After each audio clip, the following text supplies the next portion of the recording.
Tá no ar o Tarobá Esporte, muito boa tarde para você, seja bem-vindo. Hoje é quarta-feira, dia 18 de fevereiro de 2026, uma quarta-feira com um pouco menos de futebol, afinal de contas, representantes brasileiros aí na fase prévia da Libertadores, mas eu quero trazer informações então do Futebol Clube Cascavel, até porque depois do fim da campanha do Campeonato Paranaense na semana passada, no último jogo contra o Andraus, o time vai ter um período de folgas, o elenco se reapresenta então na próxima segunda-feira, dia 23, e inicia esse período de intertemporada para o início da Série D do Campeonato Brasileiro, previsto então para o dia 5 de abril. E olha, hoje eu quero mostrar uma certeza por enquanto para a Série D, é a permanência do goleiro André Luiz. O goleiro André Luiz já passou da marca de 50 jogos com a camisa do Cascavel, ou seja, consolidou a condição de ídolo. Essa idolatria teve o auge em 2023, quando ele foi decisivo na campanha do vice-campeonato do Cascavel no Paranaense. Ajudou o clube a chegar na final pela segunda vez. Na estruturação do elenco para a atual temporada, André Luiz foi anunciado como o primeiro reforço. Contratação muito comemorada pela torcida, mas em 2026 o clube não conseguiu repetir o desempenho que teve 3 anos antes. O Cascavel lutou contra o rebaixamento e venceu os 2 jogos contra o Andraus no Torneio da Morte. Os resultados garantiram a permanência na primeira divisão para o ano que vem. O Cascavel agora terá um período de intertemporada e só volta a jogar na Série D do Brasileiro desse ano. O certo é que André Luiz segue como camisa 1. Cara, eu fiquei muito feliz, né? Acho que foi a primeira contratação anunciada, fiquei muito feliz quando a oportunidade apareceu de voltar, de poder estar aqui. Claro, você coloca objetivos e metas, né? Quando você é jogador, você coloca objetivos e metas. Infelizmente não conseguimos conquistar, né? Não consegui conquistar esses objetivos, mas tudo tem um propósito, tudo tem um porquê e era para ser dessa maneira, né? Então eu acho que era para a gente aprender com os nossos erros, a molecada aprender que não é simplesmente pegar, entrar dentro do campo e jogar bola, não é só isso, tem que ter algo a mais, tem que ser mais eficiente e essa questão de contratações, isso aí é com o pessoal da diretoria. Mas estou muito feliz e permaneço assim no Cascavel. Tenho contrato no Cascavel, estou muito feliz, muito motivado de poder voltar para cá. Em 2026, o Cascavel vai jogar a Série D pela 7ª vez seguida. E André Luiz participa de mais uma competição pelo Cascavel. Ele chegou ao clube em 2022 justamente para a disputa da Série D. Após a épica campanha do estadual em 2023, também jogou a 4ª divisão nacional naquele ano. Mas, em ambas as situações, o Cascavel ficou bem longe do acesso. Essa é a grande meta de André Luiz para 2026, colocar o Cascavel na Série C do ano que vem. E o meu sonho permanece, conseguir colocar o Cascavel na Série C e dar sequência, se Deus quiser ser campeão paranaense do ano que vem, por que não? Já conseguimos uma vez chegar na final, por que não? Agora esse ano foi disputando o rebaixamento, mas tudo tem um aprendizado, tudo tem um propósito, né? Então, mas estou muito feliz, muito motivado, ainda mais agora, depois dessa situação do Paranaense.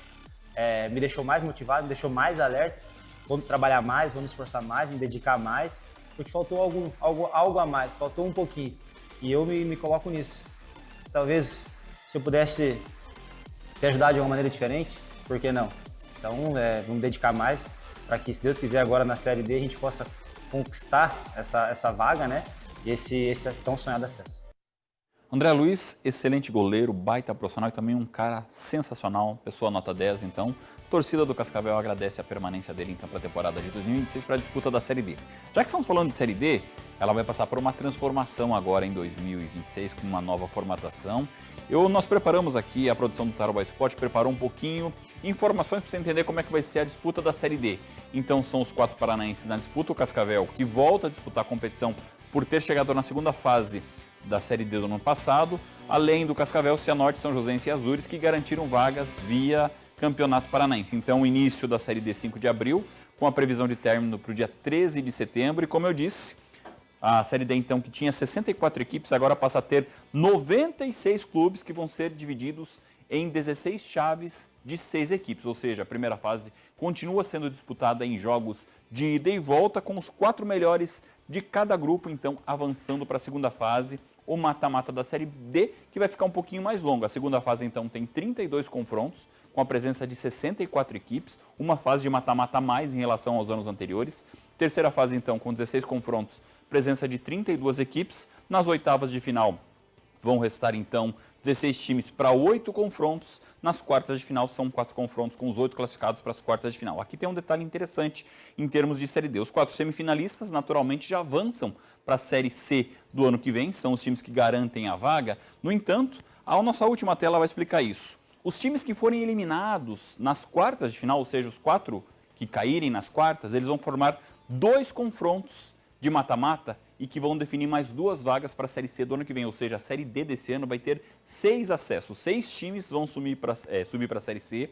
A Série D desse ano também tem um aumento no número de partidas. Até o ano passado eram 510 jogos, um aumento de 100 partidas. Esse ano, então, são 610 jogos. E o caminho do acesso, que antes era de 20 partidas para chegar até a Série C, agora ele passa a ser de 18 partidas. Um caminho um pouco mais curto, tem um mata-mata a mais, mas menos partidas para que sejam realizadas. E o caminho, então, do título agora passa a ser de 22 partidas. Outro detalhe que já foi implantado pela CBF no ano passado. As 32 equipes que chegarem na terceira fase desse ano da Série D, automaticamente garantem a presença na Série D de 2027, claro, com exceção dos 4 times que conseguirem um acesso. E 4 equipes caem da Série C para D e os 32 que chegarem, então, na terceira fase já tem vaga garantida na 4ª divisão nacional do ano seguinte. Então, informações aí da Série D que está prestes a começar em 2026. Eu falei um pouquinho da Série D, que é uma competição que parte dela é disputada em mata-mata. Começou ontem a maior competição de mata-mata do Brasil, que é a Copa do Brasil, com uma partida, gols da Copa do Brasil aqui no Tarobá Esporte. A Copa do Brasil começou ontem já com bastante emoção. Thiago Moura abriu o placar para a Desportiva Ferroviária contra o Sampaio Corrêa. Mas o Otávio empatou da marca da Cal. Na disputa de pênaltis, a Desportiva Ferroviária, o atacante Chiesa levou a melhor, 3-1.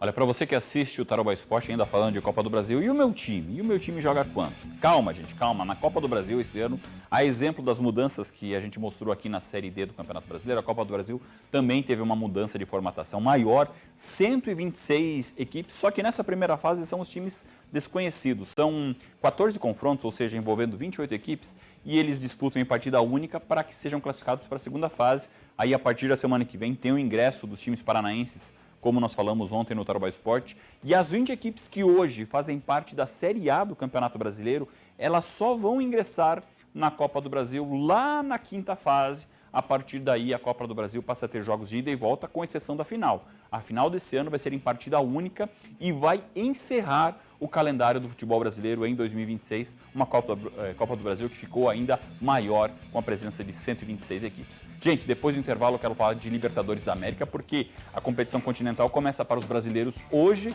Botafogo e Bahia têm jogos pela fase prévia da Libertadores.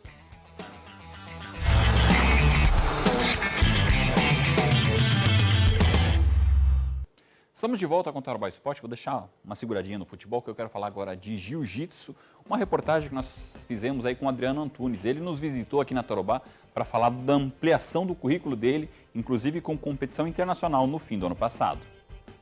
O lutador cascavelense Adriano Antunes ampliou o próprio currículo com uma competição internacional. No fim do ano passado, ele participou do Campeonato Europeu de Jiu-Jitsu em Lisboa. Ele venceu a primeira luta, mas foi superado na segunda. Logo, o resultado não foi o esperado, mas valeu e muito pela experiência de ter lutado em Portugal. Experiência esta relatada por ele em visita a Tarobá. Para mim foi uma excelente participação, né? Porque desde 2019 eu já vinha sonhando em participar do Campeonato Europeu em Portugal e estive lá participando. Para mim foi uma realização surreal mesmo, um evento de alto nível. Tive a primeira luta com um lutador do Egito e a minha segunda luta fiz com um lutador de Liverpool. Ainda eu tive uma lesão daí, mas o evento sensacional, alto nível que eu nunca tinha visto antes. Mesmo lesionado, Adriano Antunes já abriu o calendário de competições em 2026. Ele participou de um evento em Florianópolis. Eu cheguei de Portugal, 10 dias depois já lutei o Floripa, o Sul Brasileiro, lá em Floripa, né? Por um detalhe meu, eu acabei perdendo a luta ali, que é onde eu podia estar subindo ao pódio. E não para por aí. Na semana que vem, ele tem mais 2 competições pela frente. Final do mês, agora dia 28, está participando do Curitiba Summer de kimono e no dia 1º de março o Curitiba sem kimono. A diferença do kimono, você pode fazer pegada na lapela, na manga, na calça, e no sem kimono é proibido, né? Então você usa a mão no pescoço, usa a mão no punho e é um jogo mais rápido, né? Mais mobilidade. O currículo de Adriano Antunes no jiu-jitsu só aumenta. O ápice vai ser a presença no Campeonato Mundial no fim desse ano. Eu treino muitos anos de kimono, venho tendo um destaque muito grande no kimono, mas os últimos meses aí o sem kimono me alavancou mais ainda no ranking ainda. Eu tive umas boas lutas aí, onde eu fui campeão no sem kimono, então cada campeonato é uma pontuação. Então, graças a Deus, no kimono e no sem kimono eu tô com a pontuação alta, mas eu tô me destacando mais no sem kimono.